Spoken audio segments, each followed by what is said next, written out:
एकता में शक्ति। एक बार की बात है, बनरघट्टा नेशनल पार्क के पास सुनहरी नाम की एक गाय रहती थी। उसके दो बच्चे थे, सोनी और मोनी। वह दोनों बच्चे बड़े हो गए थे। एक दिन सुनहरी की तबीयत खराब हो जाती है।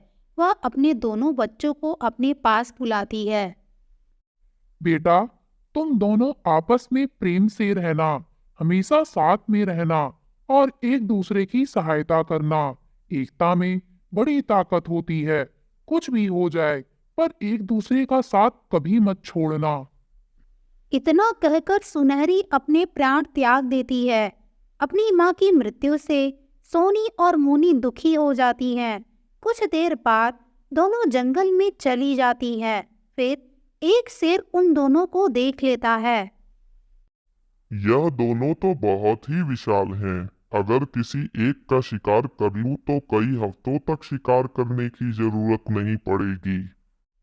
शेर यह सोचकर सोनी पर हमला करने के लिए आगे बढ़ता है। सोनी और मोनी शेर को देख लेती हैं। वह दोनों चौकन्नी हो जाती हैं।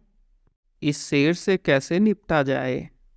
घबराओ मत, वह एक बार में हम में से एक पर हमला करेगा। वह जब किसी पर हमला करेगा तो दूसरा उस पर पीछे से हमला करेगा। शेर जब सोनी के पास आता है तो मोनी पीछे से शेर पर जोरदार प्रहार करती है। शेर मुड़कर मोनी पर हमला करने जाती है। अब सोनी पीछे से शेर पर जोरदार प्रहार करती है। यह सिलसिला इसी तरह देर तक चलता है। मार खा खा कर शेर की हालत गंभीर हो गई थी, इसलिए वहां से भाग जाने में ही उसकी भलाई थी। वह भागकर अपनी गुफा के पास आता है। शेर की ऐसी हालत देखकर सियार उसके पास आती है। क्या हुआ शेर भाई, आपकी ऐसी हालत कैसे हुई? क्या बताऊं, दो गायों ने मुझे दिन में तारे दिखा दिए। गायों ने? भला गाय आप पर भारी कैसे पड़ गए? जंगल में दो नई गाय आई हैं।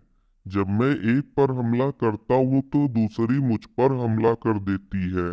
जब दूसरे पर हमला करता हूँ तो पहली मुझ पर हमला कर देती है। अच्छा, वह दोनों तो बहुत ही बुद्धिमान है। उनकी एकता आप पर भारी पड़ गई। आप कुछ दिन आराम करिए, तब तक मैं उनकी एकता को तोड़ दूंगी। फिर उनका शिकार करना आपके लिए आसान होगा। तुम्हारी बात सुनकर ही मेरे मुंह में पानी आ गया। उनको अगर तुम अलग अलग कर दोगी तो उनके शिकार में तुम्हें भी हिस्सा मिलेगा। एक दिन जब सोनी और मोनी घास चर रही थी, तब सियार उन दोनों पर नजर रख रही थी। उन दोनों में कुछ दूरी बन जाती है। तब वह सोनी के पास जाती है।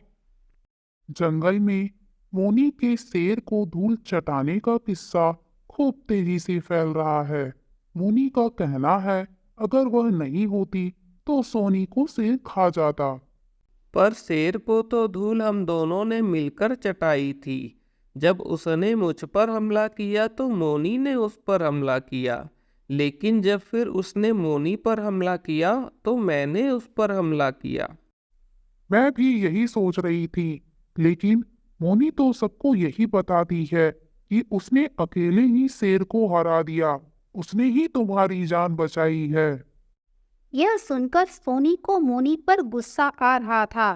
सियार यही तरीका मोनी पर अपनाती है और उसे सोनी के खिलाफ भड़का देती है। उसका असर सोनी और मोनी की एकता पर पड़ता है। वह दोनों अब अलग अलग रहने लगी थी और अलग अलग जगह पर घास चरने लगी थी।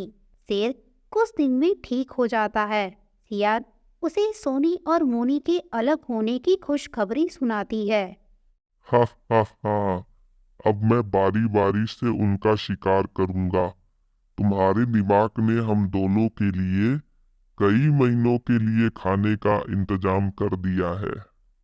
एक दिन जब सोनी घास चर रही थी, तब शेर उस पर हमला करने आता है। शेर हमला करने वाला ही था कि तभी मोनी पीछे से आकर हमला करती है। सोनी भी सतर्क हो जाती है और फिर दोनों शेर पर हमला करते हैं।